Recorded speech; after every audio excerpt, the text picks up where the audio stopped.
Welcome to the Michael Singer podcast, presented by Sounds True, in partnership with Shanti Publications.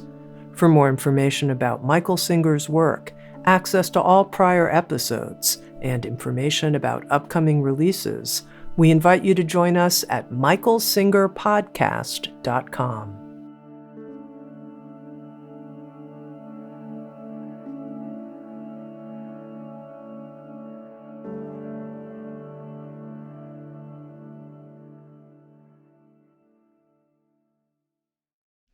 Jai Gurudev and Jai Masters. People have trouble with life. People have trouble with decisions. People have trouble with relationships. People have trouble with work, business, finances. Basically, people have trouble. And what goes on in their mind, almost everybody, is how to stop having trouble. How to stop having trouble with fear. How to stop having trouble with desires, how to stop having trouble with work, how to stop having trouble with relationships. But what they mean by that, because they're not ready yet to truly understand what's going on, is the way you stop having trouble with finances is to get money. The way you have stop having trouble with relationships is to have a good one. The way you stop having trouble with fear is to keep it away from you so you don't feel it. Keep the things that cause you to feel fear, keep them away. The way you stop having trouble with desire is to fulfill them, so they're not bothering you. You may not like it, but that's the truth. That's how almost every single human being lives their lives, and have always lived their lives. Why? Because they don't want to feel fear. They don't want to feel unfulfilled desires.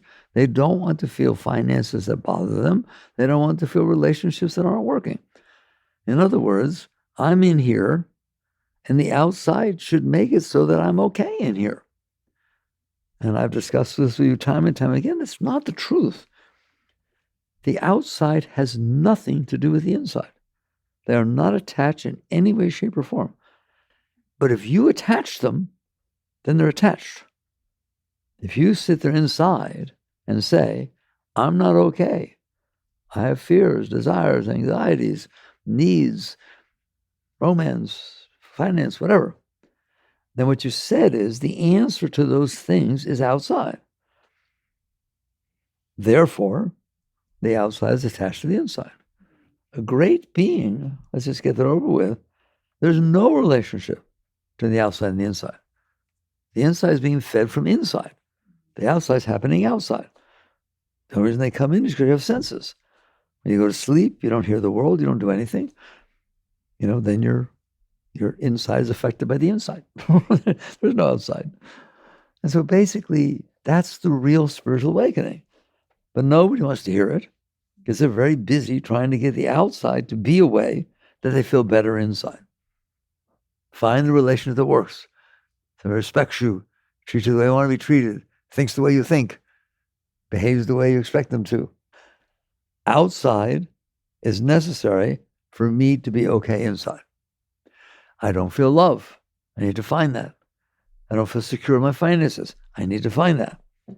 So you've tied the outside to the inside. A great being has gone past that a long time ago. A great being realizes the only reason I'm not okay inside is because I stored the outside in here, inside. I didn't store all of it. I stored the parts that really bothered me. I kept them. Freud called it suppression, repression, denial, whatever you want to call it. That's inside. I stored them inside. Should I have done that? Why would you do that? I say that all the time. Why would you take the events that happened to you that bothered you the most and keep them? That's what you do, isn't it? They're still in there bothering you. Why? Because you held them in there. Why would you do such a thing? That's the silliest thing in the world. If something happens and it really bothers you, it has a beginning and generally an end. Sometimes it's not. I realize there's compassion. But normally, it gets too hot. Is this? A person says something you don't like. You lose your job. Things happen. And then you're okay. Why? Because you're okay inside. They didn't determine your inside. What determines your inside? Your inside. What's in there? Right now, what you think is in there is trouble. What you think is in there, what you stored in there, your suppressions, insecurities, your fears, your desires, unfulfilled, they're all stuck in there. A great being has nothing stuck in there. People sometimes ask me, what is an enlightened being? They don't store things inside. They let the outside take place when it does. It comes inside. That's why you have senses. You experience it. It may not be a nice experience. It may be a really nice experience. But whatever it is, it passes right through. There's nothing holding it in there except you. You say things like, I can't handle this. I don't want this to have happened. I don't even want to think about it. In other words, if you don't even want to think about it, it means you held it. Otherwise, it's not there. It passes right through. It's called be here now. Be here now doesn't mean stare. I see there's a boy. I see there's a nose. I see. No. That means you're not here now, but you're trying to be. Be here now is very, very simple. What do you mean? It's happening. I'm experiencing it.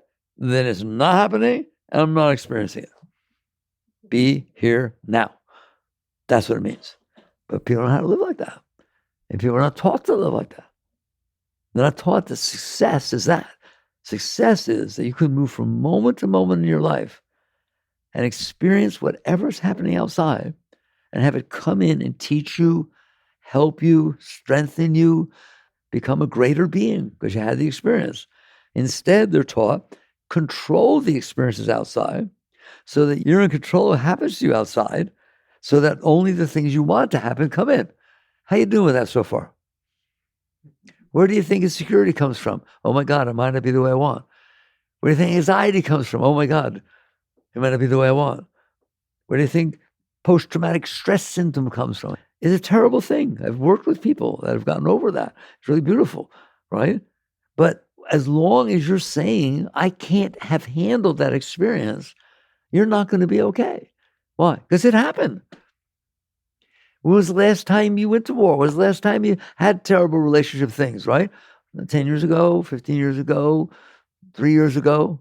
The point is, it's over. But PTSD says it's not over. It can't be over. Why? It left too much of an impression on me, and now it's bothering me all the time. Why? Because you held it inside. So that's the problem. You all think the problem is the outside world. Listen, there are things we need to deal with in the outside world.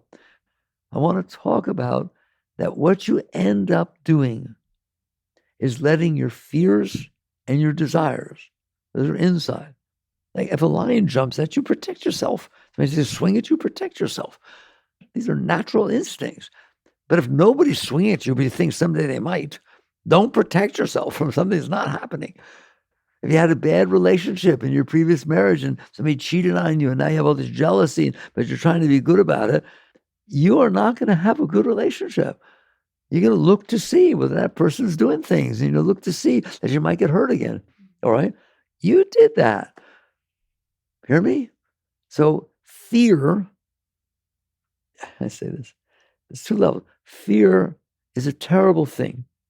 Not the experience of fear, but holding on to it and building your life around it is a terrible thing because it will never go away. There's always something to be afraid of. Do you understand that? Isn't there? You've stored so many things in there that are sensitive, and you have fear they will happen again. You have fear that they happened. Have somebody sit down, let me tell you what happened to me 5 years ago. You don't understand how bad it was. Is it still going on? No. When did it stop going on 5 years ago? But let me tell you about it. Why? It's not relevant. It's hard for you to hear. It's not happening. Live your life. I can't. Why? Because it's happening inside of me. Why? Because you held it there. Well, there's no super glue in there. I don't care what they tell you. It left a deep impression on me. Yes, because you resisted it and it stayed in there. And that made the impression. Otherwise, it comes in and flows through. There is such a state as that, and you're capable of that. And when you learn to live like that, you're free inside. There's no fear. There can be fear that a lion's jumping at you. Deal with it. But there's not fear of what happened before or fear that something might happen again. You're just making that up. You're making yourself be afraid. It's so funny, right? You're afraid of fear, and so you keep it, and you keep thinking about it. Keep bringing it back up. Make sure it doesn't happen. If you're making sure that something you didn't like in the past doesn't happen again, you just devoted your life to the worst thing that ever happened to you. What a silly thing to do. Does anybody see that? I don't care if they tell you it's natural. Yes, it's not. Yes, here are your words. I'm only human. You are not. You're a God descended. You're a great being. You're pure consciousness. You're capable of doing anything. But nobody taught you. They teach you the opposite. They teach you want to be okay, get to work. Outside. That's what success is measured as. Your finances, your relationships, your children, your job, your respect, all that kind of stuff. It's measured by that. If I have that, then I'm okay inside. Yeah, good luck. Can people turn on you? Answer me right now. Has anybody ever turned on you? Has anybody ever behaved in a way you didn't expect them to? Then you're not going to be okay by trying to manipulate the outside world and make it be a way that when it comes in, it doesn't hit your stuff. Well, then what's my choice? Get rid of your stuff. And the foundation of your stuff, and this is the deep teachings, but no one wants to hear them, is fear and desire. Is there something wrong with fear? No. If there's a snake, you look at it, you're scared, it's rattling, there's a lion, there's this, the house is on fire, the kids are screaming.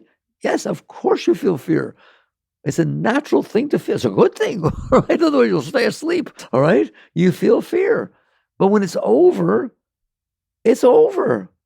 But it could happen again. So could anything. The probability your house catches fire again is very small. It was no bigger than it was before, and you didn't worry about it before. So why? Because it happened to you. Do you now say it's going to happen again? It's not. I'm not saying it's not, but it doesn't have a greater probability. Do you understand that? Take a coin, flip it 5 times, comes up heads. What's the probability it comes up tails or heads? 50-50, no matter how many times you flip it. It is always 50-50. Anybody know about science like that? Okay? So, you've been alive for 40 years, you have a house, it caught fire because of something. Now you're afraid your house is going to catch fire. Why weren't you afraid before? Because the probability is the same. You don't think like that, do you? Because it leaves these impressions, and you think those impressions are real just because they happened. You think they're going to happen again. You have a higher probability. And there's nothing wrong if indeed you left an oven on and it caught the house on fire, and now you make sure the oven gets turned off. That's perfectly logical. That's reason. That's not fear. That's intelligence. That's wisdom. You learn something. That's beautiful. You're supposed to learn from your experiences, but you're not supposed to hold on to them and be afraid they'll happen again. You just say, okay, I learned from this. I learned not to leave the stove on. I learned not to do this, whatever the heck it is that you learn. And then you learn from it. Great. But to be afraid that will happen again, I'm telling you, you build up fear inside of you, because that means every single experience that ever happened to you that you didn't like is still in there. And you know it is. And it keeps coming back up. And you try to do things to make it go away. You want to make it go away? Let it go. But no one tells you that. No one teaches you that. They didn't even tell you capable of doing that. If it happened and left a scar on you, a mark on you, that's for life. You'll have that forever. Just cope with it. It's not true. There's only one reason that anything stays inside of you. You look at me. Only one reason that anything stays inside you after it's over, you're holding it in there. Fear is natural. I do not teach against fear. There is a natural thing called fear. Things happen, and you need to deal with them. And so there's a natural reaction, called fear, and you deal with it. Okay? You don't ignore fear, but you deal with it. You use it to help you act. But when the situation's over, that's crazy. To sit there and say, I need to remember that for the rest of my life so it doesn't happen again. No, you're going to store that stuff in there, and now you're going to have fear in there all the time. Don't you? You have fear in there all the time, both about what happened in the past and what like my favorite is, that you think it could happen in the future. Anything can happen in the future. Yeah, but we really don't want that to happen. You just made it your life by not wanting it to happen. It might as well have happened. You wake up in the morning scared. Today, what's my horoscope? What's going to happen? I'm afraid.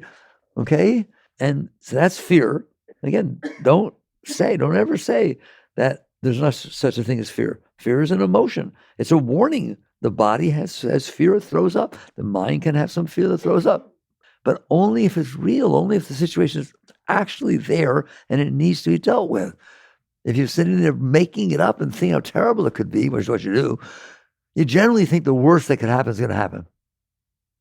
How many times have you been afraid of something that never happened? Just stop for a second. Your entire life, childhood all the way through. How many times have you been afraid that something might happen and it never happened? Oh, about 98% of every single thing you're ever afraid of. So you wake up.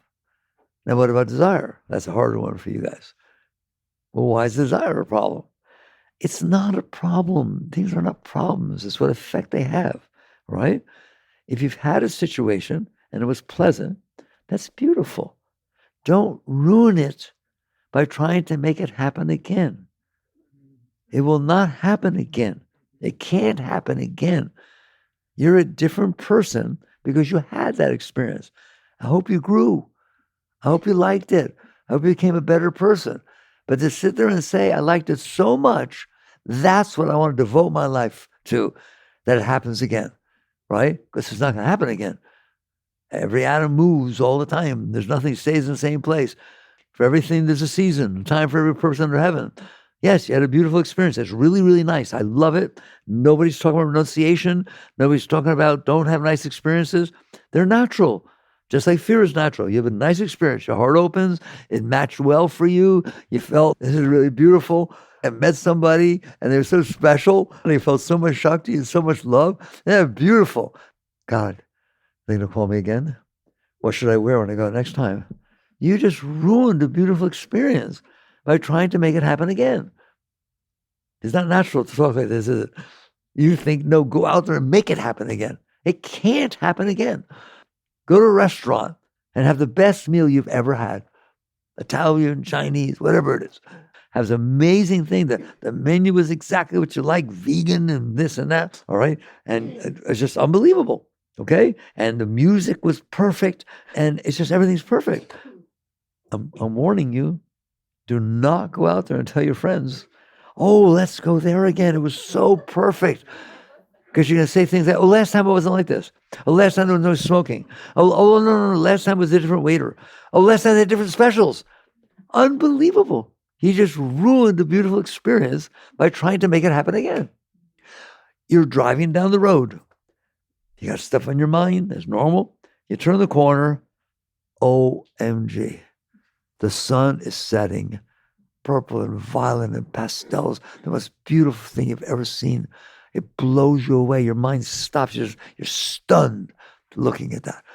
You say things like, it touched me the depth of my being. It did, because the mind got out of the way. You had a deep experience. Sometimes you say, I felt like I was in the presence of God. You were, because you weren't in the presence of you. Okay? And all of a sudden, what's left, Mary Baba said, man minus mind equals God. All right? And so basically, you had this experience. That's beautiful. That's unbelievable. Thank God you had that beautiful experience. I hope it helped you. I hope it taught you how beautiful you are if you don't have your mind bothering you. Instead, you see there's a for sale sign at the house right above that hill. I can watch this all the time. That will make my life so beautiful. You want to bet? How much you want to bet? That it won't be, the winter is like that, and the house has got problems, and the husband's got problems, and he hates the sunsets, and like, it is not going to be the way you think it is going to be. That's true of every single thing in your life. Your relationship will not be the way you think they're going to be. Oh, but it was so beautiful. I never felt so much love. Wonderful. Celebrate. Enjoy it. But don't try to make it happen again. You'll sit there and say, well, what did I wear last time? She was so impressed with it. Do I wear the same thing? No, it'll probably smell. I don't know what to... Ever have trouble deciding what to wear? Come on. Because you're trying to impress somebody and please them, as opposed to this was spontaneous. It was a spontaneous event. Love is spontaneous. You can't make it happen, but you try. Let's go to our restaurant, our favorite restaurant, all right? After the divorce? No, I don't go near that place. It's just, will you please understand, it is you that's making it special. It hit you just right, and it didn't hit all your bad stuff, and it hit some of the nice stuff, And all of a sudden, it's love at first sight. It doesn't last. I'm not trying to be non-romantic, all right? I'm not taking, you don't take love away. Love's a beautiful thing. But the fact that you want it and you try to cling to it, and the fact that you try to make situations happen that will make you feel it and say things like, I don't understand, you used to open the door for me, and now you don't anymore. To which the husband says, well, I don't know, you're into the woman's lib, and I thought you think I'm a chauvinist. You can open your own door. How do I know what to do? I don't know what you want. And the next thing you're arguing. Yes or no? Okay? That's what fear does, and that's what desire does. Doesn't mean there's not such a thing as a beautiful experience. Of course it's beautiful. Enjoy it. Love it. Appreciate it totally. Let it go. Let the mind not, Buddhists call it clinging. Let the mind not cling to something that you think I can make it happen again because this is what I liked. Say thank you. That's what a wise being does. See, the whole thing about renunciation, no. The whole thing about fearlessness, no. You feel fear, it's appropriate to feel fear. Helps you go, helps you do stuff. It makes you act. If a car falls down on top of your kid, for God's sakes, get scared and run out there and do whatever you can. Scream, yell, throw your arms around, pick it up. You hear me? But when it's over, it's over. No, you're never to go near a car ever again. You have no idea what you put me through. Do you hear me? That's what we do, don't we? All right. And desire is exactly the same. I'm being very open. It's not about renunciation. Renunciation is saying desire is a terrible thing. I don't want to ever feel it. No. Desire is a very nice thing when it's being fulfilled. Hey, are desires really nice? All right. Let's say you fell madly in love and he or she is going off to the army tomorrow and you won't see them for 3 years. How does your desire feel right now? It burns you. It doesn't feel good at all. Okay? So it's not that fear is terrible or desire is wonderful. It's that life unfolds. And you interact with it as real as you possibly can. It's very hard for people. They try to push away fears. They try to cling to desires. In both cases, you held them inside of you instead of allowing the next event to take place. Who says the next event won't be nicer? Who said the next event won't be scarier? And you're busy protecting you from this one. I don't know what to tell you. That's not how you live your life. That's not how a great being lives their lives. That's how a neurotic human being lives their lives. And so you sit there and say, why can't I enjoy what's happening? Because it hurt. Okay, now you know what hurt feels like. Because I felt this tremendous love. Okay, now you know what love feels like.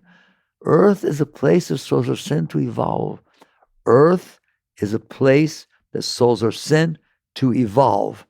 How are you doing? Well, if I'm trying to make it be the way I need it to be, because I'm not evolved enough to handle what is, then I'm not using it properly. Otherwise, I'm learning. I'm learning through every single experience. I'm evolving. Are you evolving? Or are you trying to make it be the way you want so you don't have to? I don't want to evolve. I don't want to evolve. I want things to be the way I want. I don't have to evolve. That's ridiculous. Things should be the way I want. I remember, so I looked in the eye and said, why can't things be the way I want? Well, let's see, because they're atoms and they have nothing to do with you because there's this quantum field down there vibrating, creating the whole universe. And since every single thing that ends up here came from there, you know physics, right? You know enough of it. It's these wavelets. There aren't even particles, just little wavelets down there interacting with each other, quarks, leptons, bosons, and then they create atoms and they create electrons, protons, and then they create the world. Well, why can't it be the way I want? Go out to the ocean, San Francisco Bay, look over the ocean. I went there the entire day. I didn't see a wave that was big enough to surf on. Or there were all these little wavelets, right? And I couldn't see the seals. It's not supposed to be the way you want, is it? You're supposed to appreciate the way it is. Yes or no? Okay? Not my will, but thy will be done. I'm not getting religion on you. I'm a nice Jew that loves Christ. I love Christ's teachings. And so you just get down to the point where you understand life is not difficult. You make it difficult by wanting it to be what you want it to be. And then you get all upset. Why does it have to rain today? It's my birthday. Why would it rain on my birthday? It doesn't know it's your birthday. And you're making yourself miserable for absolutely no reason at all. It makes no logic, it's no sensible or anything. Fear, desire. First, I taught you deeper. Like a lot of teachings say, get rid of fear, get rid of desire. No. Fear and desire are natural reactions for a human being. All right? You do what you're doing at that time. I'm just asking you that if the moment is over, that you don't cling to it and you don't fight with it. I saw a snake. Really? How did it make you feel? Well, it could have been a rattler. It looked like some diamonds on its back. And so I got scared. Okay, good. Don't pick it up. See? Fear is a very good teacher. Don't pick it up. All right? But how about 3 days later, you want to go for a walk in the woods? No. Why? There could be snakes. 3 days ago, there could be snakes too. Your whole life, there could be snakes. You let that leave an impression on you that's ruining your life. Now do you understand what I'm telling you? Fear is natural when it is appropriate. Fear is not natural when you're afraid of what happened that isn't happening, or when you're afraid that something could happen that hasn't happened yet. And that covers a lot of your stuff, doesn't it? Okay? That's what be here now means. So nobody's denying that there are human emotions, but you're not making them be the reason for your life. I'm never getting married. I will never get married. I'll never have children either. Why? I grew up in a broken household. I didn't like my stepmother or stepfather. And when was that? When I was 5. And I don't want to put my kids through it. You don't have kids. Yeah, but I'm not going to have kids. I don't have to go through it. That's ridiculous, is it not? That is not the basis for decision making. I've made my decision. I love you, yes, and I want to get married, and I want to have children. No, he didn't want to have children. Why? Because my mother did this and my father did that 30 years ago, and I'm not going to have kids and put them through that. I hope this does not sound logical to you. You just ruined your life and your spouse's life because you got this stuff going on in there. Does that mean you have to have children? No. It means there's a natural unfolding of life. You may decide, yes, we want to have children, and you can't. One of you are infertile or something like that. Is that a problem? No, it's a fact. Are you okay with it? I better be. You understand that? I better be okay with it because it's real. Well, what do? Accept it, honor it, respect it. Maybe you adopt children. Maybe you don't have children. I don't know. It's not my business. But it is my business to say that stupid stuff that goes on in your head that already decided because some movie you watched when you were young turned you off. Imagine if when you're young, you have to watch a birth. Are you kidding me? I ain't doing that. No way. And it could leave an impression like that, can't it? There are literally people that make decisions based on that, based on what they felt when they were 6 years old. In fact, psychology tells you all your decisions are based on that. It's all your formative years. It's absurd. You're a very high being. Things happen, you experience them, and you let them go. But nobody teaches you that. They teach you cope with it. You have to cope with it. And they teach you work hard to attract to yourself, get for yourself, so you don't have to go through that, so that you're independent enough, you're strength enough to do it. I did it my way. And you call that success. Right? These are neurotic people. Nowadays, there's a lot of rich people around, real rich, all right? Do you find that their lives are the way you'd like to exchange? Doesn't it look like they're all having a great time? So how dare you think that that's success? They're struggling. They're causing everyone to struggle, all kinds of stuff. So you wake up and you realize the outside is the outside, the inside is the inside. Where do you live? Inside. How do I know that? Because you were given sensors, sight, touch, taste, smell, to pick up the outside. Otherwise, you don't know it's there. If your senses are not picking up the outside, it doesn't come in. What's that telling you? Outside is outside. Inside's inside. What you do with it when it comes in, a great being, when it comes in, the first thing they do is not resist, no matter what it is. Hear me? My house on fire. Don't freak. Why? Because you got kids in the bedroom, you got animals, they call the police. Freaking doesn't help, does it?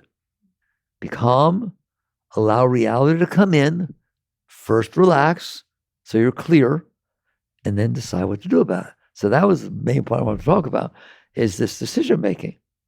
There are no good decision makings that are made based on fear or desire. And that's what everybody does. In business, in relationships, in everything. I'm afraid that a competitor will do something. Go make a decision based on your fear that a competitor will do something. That's not a good decision. Your decision should be made on positive, constructive, positive things, not reactive fear. Same thing in a relationship. Like, okay, he didn't come home on time. What's he up to? Go on. Let that be what you say when he shows up at home. Where were you? Well, what about her? How long was she there with you? They can make for a good relationship. You don't allow fear to run your life. Well, what do? You let it go. It comes in, you let it go. Maybe a thought happens, you let it go. You just be disciplined to understand that fear does not make good decisions. Do you know that? Have you made decisions based on fear? It's like something in the Bible says something like the seed that you throw out is the one that will grow. So you're throwing fear out. It really is true. You want to talk about spiritual? The world is energy. You inside have energy. When you throw negative energy, destructive, fearful energy out there, you pollute your environment. Worse than throwing junk into the water. You're polluting your environment. And they talk about karma. Of course it comes back. You sat there and checked, where were you? All right? It's going to come back because you threw it out there. And so a wise person says, no. I can handle the environment that comes in. Then I can deal with it. My experience is, and I've been doing this a very long time, that if you took that position, you would find that 95% of the things that you were afraid could happen don't. And you would have been better off not talking about them, but letting them go. Let your fear go. Somebody's driving in front of you, 20 miles an hour below the speed limit, and you're in a rush, okay? Not always 20, but I do it, okay? Because I like to get there. And so I'm driving, and so I pass the person. This happens in my life. They were driving 50 miles over the speed limit. I can pass them. The road's fine, right? I pass them. I drive down the road at my 55-mile-an-hour speed limit, and then sometimes I see the sign, 55. My mind says, see, it's 55. How honest you want to be, all right? And I drive down there, and I hit the main highway, and there's a stop sign. And the person pulls up right behind me. I learned from that. I love it.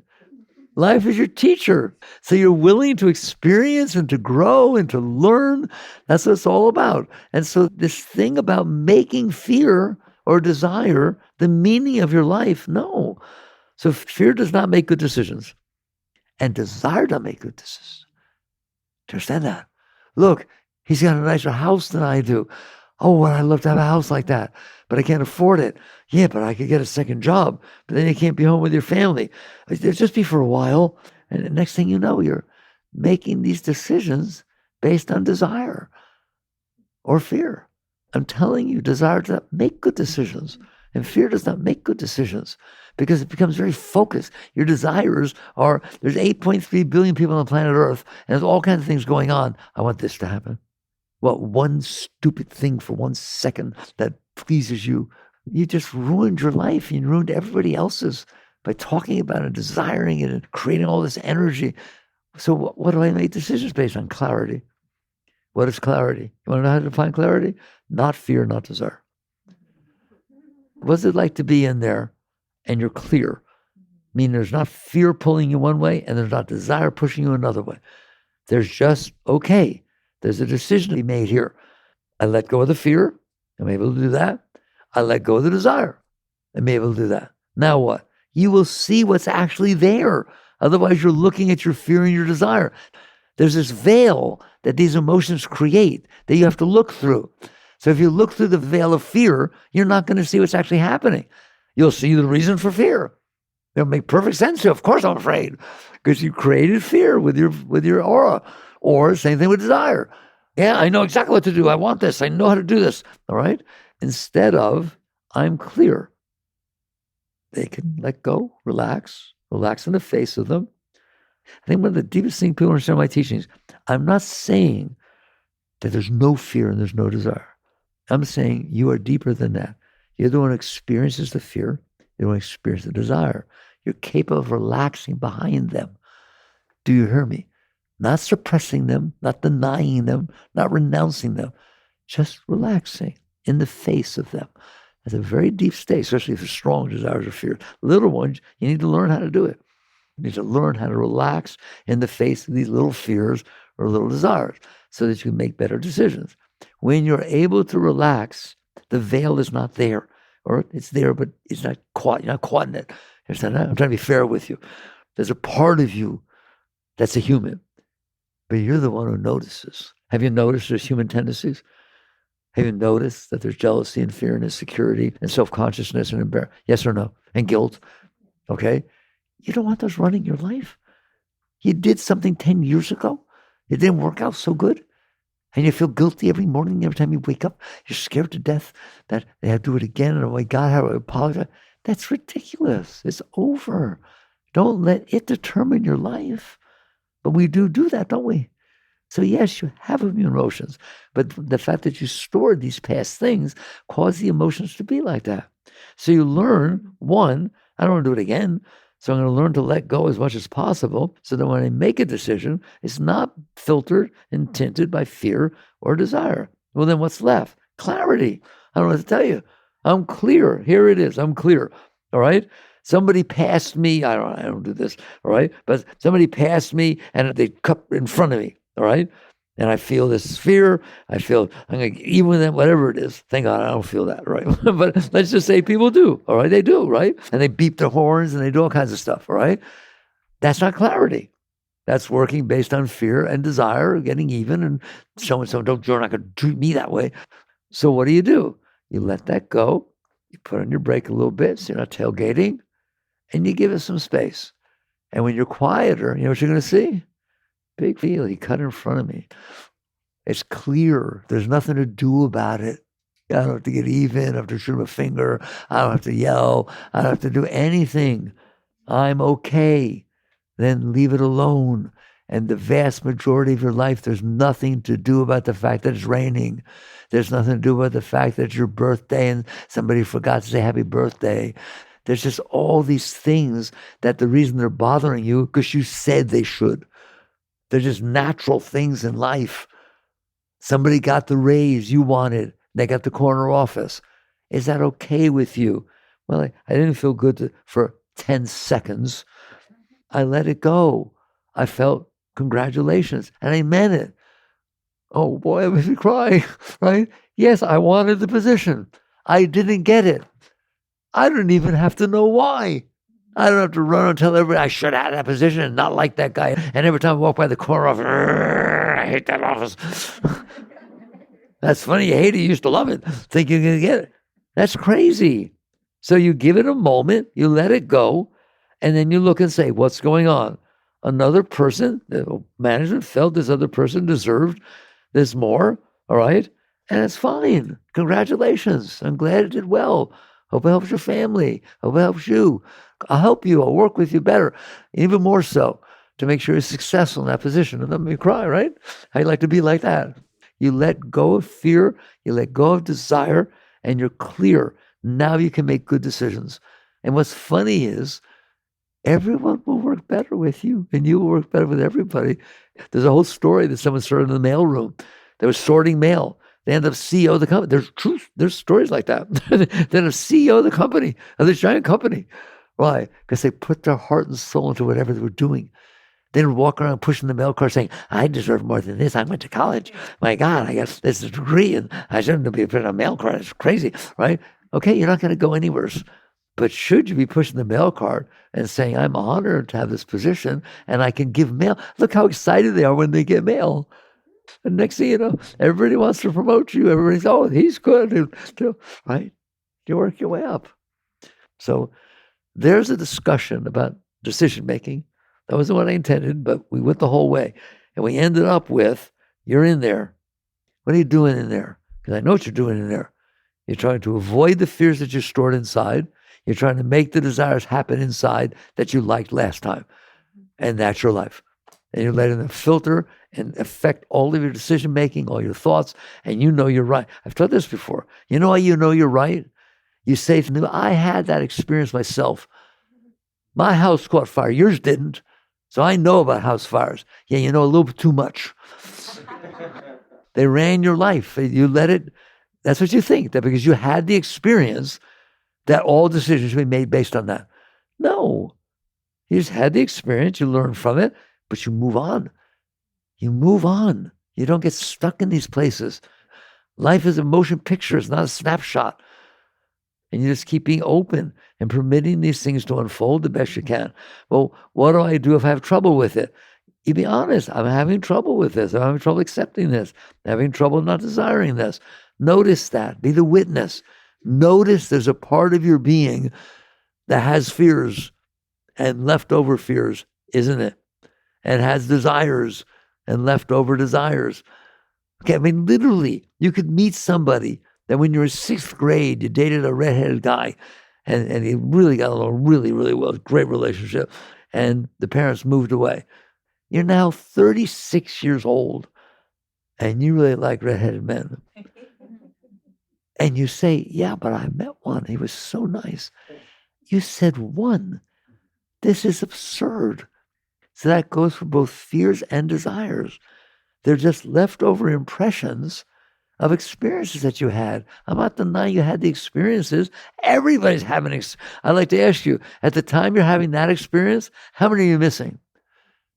How many experiences are going on in every spot on the planet Earth and every other place in the universe you're not experiencing because you're having that experience? How about 700 billion, zillion, quillion? But then why is that experience more important than all the rest? Because you owned it. You thought this is my experience. No, it's not. You were standing in a given spot in the universe, and that's what was going on. Do you understand that? It's not yours. It's not ego. It's just an experience that you had. You experienced. Good. Appreciate it. Say thank you.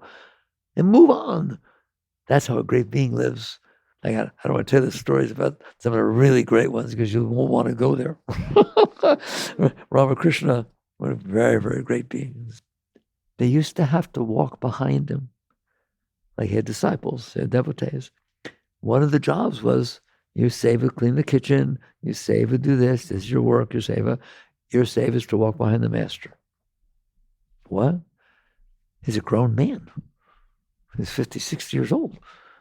Your seva is to walk behind the master. Why? You'll find out. Because at any moment during the day, he thinks of Krishna. He sees something, makes him think of it. The arm goes flying up. Tears come pouring down his eyes. And he falls over backwards in ecstasy. You have to be there to catch him. He literally was that way. He was that far gone. There's a story, I told you the other day, that he was picnicking in the park with his devotees. And he's in ecstasy. He's great. Oh my God, he's always joy of love, God. He starts whining and writhing in pain. He said, Master, what's wrong? He said, the people are walking on the grass and I feel the pain of the blades of grass being bent. He was in tune with everything at that level. Isn't that beautiful? He's just completely open to what experience were taking place. It doesn't mean he doesn't go to the park again. He got to feel that. He got to be part of nature. He got to be part of the reality of all these things. These are the stories. They're stories of all these great beings that are unbelievable. All right? So we don't have to worry about it because we'll get there. If they're not in this lifetime, we're going to, all right? But what you sit there and say is, can I do better? Do I have to let fears of the past or fears that I make, all your fear, by the way, do you have fears of the future? You know you do. Where do they come from? You project them in a whisper. You project them from your past. There's nothing you're, right. Are you afraid of, I don't know, all right? You're afraid of things that you experienced in the past. You project them into the future, and that's what I'm afraid of. I'm afraid of being poor. I was poor when I was younger. I don't ever want to be poor again. I'm afraid of being so rich that people don't like me. They don't be friends with me because they know that, right? It's like you had past experiences and you project them in the future. You got a mess in the past and a mess in the future now. First of all, is it true that you project that the reason you have fears of the future is because of things happened to you in the past? So what have you made of your life? You ruined your life because you had an experience you couldn't handle. You keep it, so it keeps bothering you, and you project it into the future that it might happen again. That's just not a way to live. And so you finally catch on. By the way, same thing with your desires. Do you have desires for the future? Yes. Based on what? Based on things that hurt you in the past? No, that's not my desires. Based on a movie you saw when you were 10 years old? Snow White married Mr. Prince Charming, and I always want to meet a prince. Oh, the Duke. Oh, my God. I don't know what to tell you. So you project into the future that which you liked about the past. You want it to happen again or make it happen the first time, whatever. And so you ruined your life. Now you can't have a future because you made one up and you're not happy if it doesn't happen. God, we're having a deep talk, aren't we? You've ruined your life and there's no reason to do that. Life is unfolding. It has moments of joy. It has moments of sorrow. What's wrong with that? Are you okay with that? No, my mother died and it really hurt me. I don't ever want to deal with death ever again. Well, you're in trouble because you're gonna. And if you don't, you're going to be afraid. But what if my father dies? Not what if, he's gonna. No, but you have no idea how much it hurt me when my mother died. I understand. But you have an obligation as an intelligent, wise human being to accept the fact that people die. No, yes. Do I have to want them to die? No. You just have to be open to understand that life unfolds. Does that mean that if my father dies, that I don't feel sorrow? No, you do feel sorrow. Appreciate the feeling of sorrow. Don't suppress it. Don't deny it. No, your mother died, you experienced it, and maybe you learned from how to deal with death better. And now your father died, and you're better at it. You're better at feeling the pain. You're better have, I told you, the pain you feel of the loss of someone who dies is equivalent to saying, I love you. It's another expression of love. You turn these things into things that you can work with, that you grow with. Earth is a place that souls are sent to evolve, not devolve. And so you learn to handle things. You don't suppress them. You don't deny them. You learn to raise them. You just keep raising everything, negative, positive. And then the future, a great being, what future does a great being have? None. They have no concept of what's going to happen. Why? Because they don't know what's going to happen. You're making up in your mind based on your past experiences what you want to happen or don't want to happen. That's not your future. Have you ever noticed that that's not what happens? Yes. All right? But you suffered anyways. But it could have happened. Yeah, I know. All right, I'm done. So this thing about fear and desire, they are natural emotions. The more you feed them, the more you make them your life, the stronger they are. The more they grow, the more they take over your whole being. So little by little, you learn to let go of yourself. That's what Christ meant by die to be reborn. You let go of that aspect that's doing that, clinging and holding and fighting and struggling, and just sit there and say, I mean, here, I wake up in the morning. Okay, I'll stop with this. People want techniques. I don't teach techniques. I did. I just taught you a technique, a big one, didn't I? How about that's the technique? Practice it. How? You wake up in the morning, and you have stuff going on about what you dreamt about last night. Let it go. It's a dream.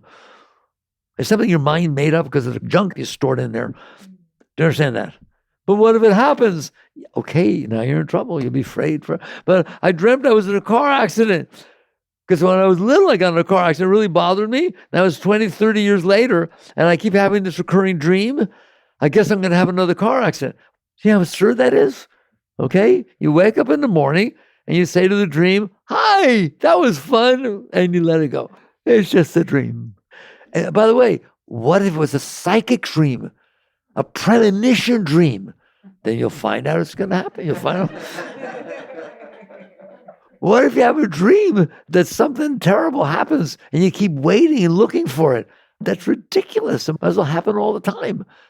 Do you hear me? Even the psychic stuff, no. So you just get to the point where you say, I don't need to know what's going to happen. I don't even want to know what's going to happen. What I want to do is be okay inside so I can use whatever happens to help me grow. And so you get to the point where you're open, you're clear. You wake up in the morning, you let go of yesterday. Let go of yesterday. But no, let go of yesterday. Don't bring yesterday into today. Okay? Be clean. Right? Sit, quiet down. End of the day, sit down. Were you clean? No. I got all the junk going out of my mind about what happened. Let it go. Do your best to let it go. That's what meditation's for. Let it go. Quiet down, let it go. Okay? It's so funny, as the Bible teaches us, let the evils today be sufficient unto today. Just let things be what they are. Let them unfold. Then be clear to deal with them. All right. So I hope you understand, because this can change your whole life. But you have to be willing to change your life. Jai Gurudev.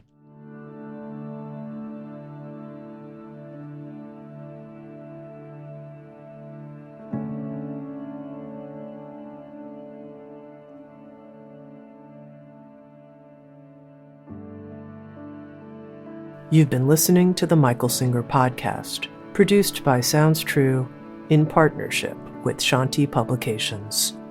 For more information on Michael's body of work and all back episodes, please join us at michaelsingerpodcast.com. Thanks so much for listening. Sounds True, waking up the world.